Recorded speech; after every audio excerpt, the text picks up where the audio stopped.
You launch your new generative AI model, and everything looks fine. Then, right in the middle of a massive data run, your bandwidth drops to zero and your systems go dark.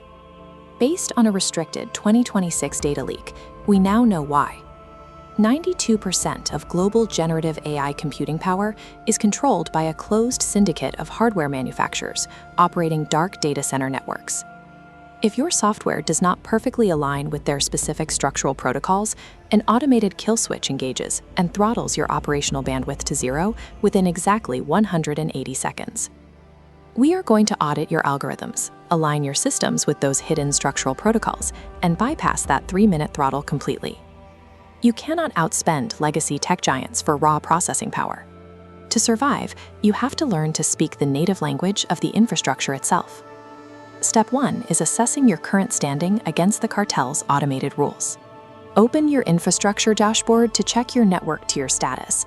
Look at this side-by-side dashboard comparison. The syndicate's priority protocol grants the legacy tech giants on the left unlimited bandwidth and a stable green pipeline. Meanwhile, mid-tier firms experience the reality on the right. The cartel systematically chokes out smaller firms by enforcing inflated computing costs until operations fail and connections drop. Do not attempt to brute force your way through this. If you ignore the rising cost metrics to force a connection to stay open, those inflated rates will drive you into bankruptcy. We are not trying to compete on scale. The objective is to camouflage your mid-tier traffic so it flies completely under the cartel's radar. To build that camouflage, access your company's back-end algorithm architecture.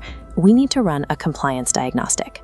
The syndicate's hyperclusters actively scan the backend, dictating which software algorithms are permitted to function. This diagram shows the throttle's exact trigger. Software code generating erratic, high-variance processing requests and dynamic compute limits flags as non-compliant. Detecting these requests, the infrastructure routes warnings to a central rejection hub, signaling your software doesn't belong to the legacy priority tier. Any software relying on unpredictable compute demands is incompatible with the monopoly's baseline rules and will be targeted for termination. We are going to restructure your non-compliant code. Open an isolated staging environment. This is your mandatory workspace to begin the restructuring safely. Never test this alignment on a live production server.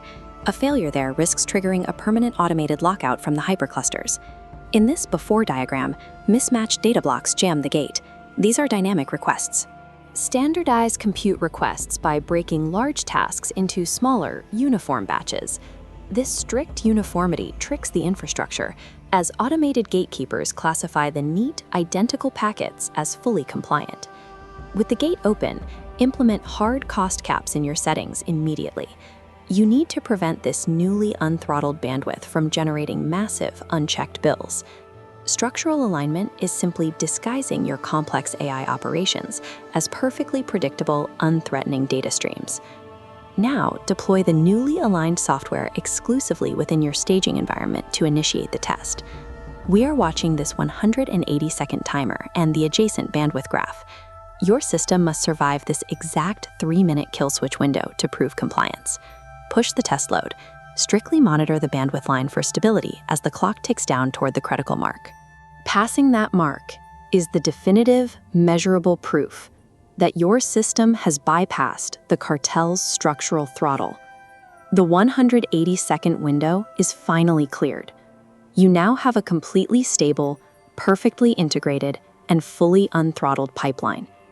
Adhering to these structural protocols allows a small business to maintain an operational presence within the hyperclusters while remaining completely invisible to the syndicate's automated filters. Focusing on architectural adaptation provides a direct path through the compute monopoly that completely bypasses the need for a legacy tier budget. Your next operational step will be optimizing these uniform batches to combat the inflated computing costs we identified earlier. In a highly centralized hardware market, long-term survival belongs exclusively to those who adapt to the physical realities of the infrastructure.